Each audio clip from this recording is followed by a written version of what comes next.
Ang mabuting balita ng Panginoon ayon kay San Juan, chapter 4, verse 43 to 54. Noong panahong iyon, umalis si Jesus sa Samaria at nagtungo sa Galilea, sapagkat si Jesus na rin ang nagsabing ang isang propeta'y hindi iginagalang sa kanyang sariling bayan.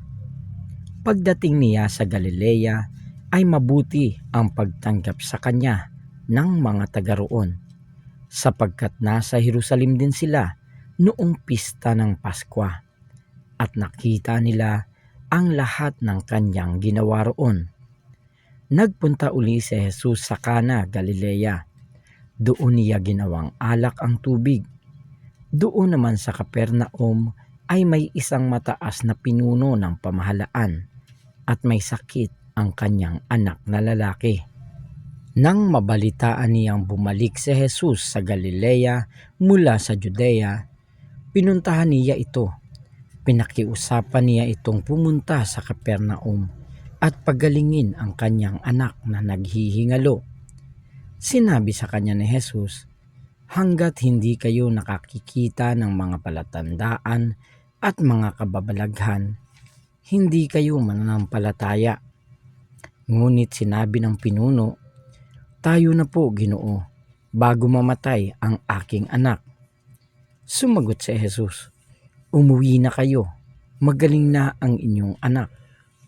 Naniwala ang lalaki sa salita ni Jesus at umuwi nga siya. Sa daan pa'y sinalubong na siya ng kanyang mga alipin at sinabing magaling na ang kanyang anak. Tinanong niya sila, anong oras siya gumaling?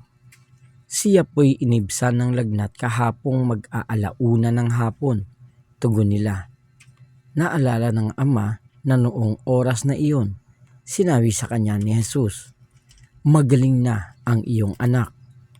Kaya't siya at ang kanyang buong sambahayan ay sumampalataya kay Jesus. Ito ang pangalawang kababalaghang ginawa ni Jesus sa Galilea pagpunta niya roon buhat sa Judea. Ang mabuting balita ng Panginoon.